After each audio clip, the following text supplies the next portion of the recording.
hiding a knife behind a smile. During the early reign of Emperor Gaozong of Tanglizhi, the imperial court was entangled in a power struggle between the Guanlong group and the Shandong aristocrats. Li Yefu, born into a humble family, initially gained favor with Emperor Taizong for his literary talent.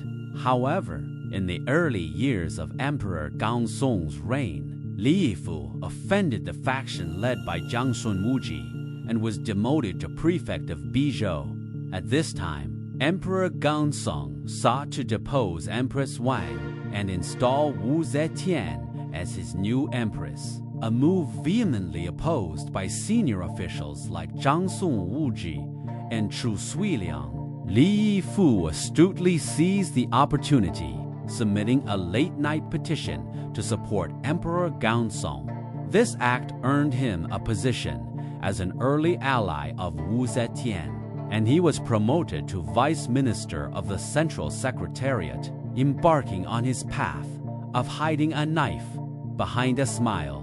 Outwardly gentle and refined, Li Yifu always maintained a pleasant and humble demeanor in conversation, appearing utterly guileless. His smiling diplomacy disarmed political rivals, leading opponents to underestimate him as harmless. Even Jiangsun Wuji's faction initially dismissed him as a threat, yet beneath his smile lay deep-seated hatred for his enemies and an insatiable thirst for power. After Wu Zetian was installed as empress, Li Yifu rose to become Chancellor Zhongshuling, a core member of her faction. While feigning harmony with court officials, he secretly purged dissidents for Wu, framing the crown prince. After Li Jun Emperor Gaozong's eldest son, adopted by Empress Wang, was deposed as crown prince, Li Yifu feared his reinstatement. He falsely accused Li Jun of conspiring with remnants of the deposed Prince Li Chengqian, leading to Li Jun's execution, marginalizing elders.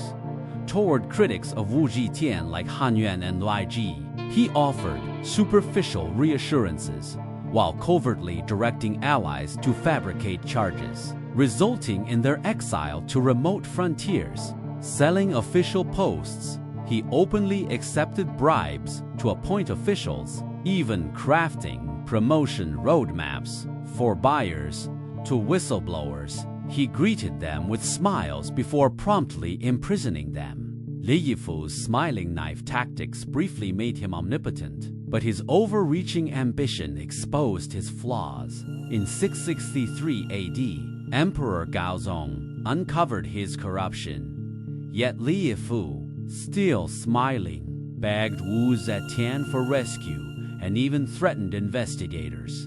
The emperor, enraged, exiled him to Xi Prefecture modern Nichang, Sichuan. Li Yifu died in despair during his exile, with contemporaries declaring his smiling knife ultimately stabbed himself.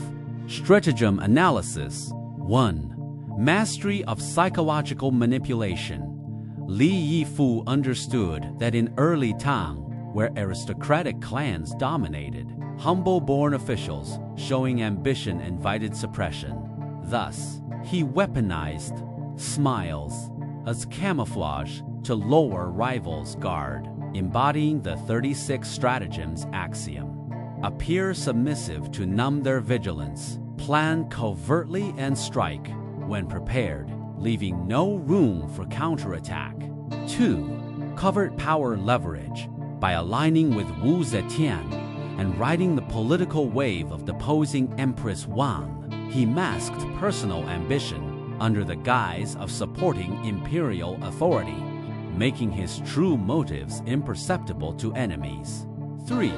Fatal flaw. Overreliance on deception. Li Yifu's downfall stemmed from treating hiding a knife behind a smile as an infallible tool, while ignoring that sustained deception requires restraint. When he attempted to mask crimes with smiles, even before the emperor, his hypocrisy was laid bare, triggering backlash. Modern lessons. Workplace. Beware colleagues who flatter excessively but rarely deliver. They may seek hidden gains. Stay vigilant toward supercheers who smile while sidelining others. Business competition. Rivals may propose friendly collaboration to steal trade secrets or lull competitors with false praise. Interpersonal relationships. Choose trust requires sincerity. Question those who never lose temper, yet consistently trap others. Their gentleness may conceal daggers. Comment your answer. Next episode. How to use the sacrificing the plum tree for the peach stratagem to exchange minimal losses for greater gains. Thanks for watching.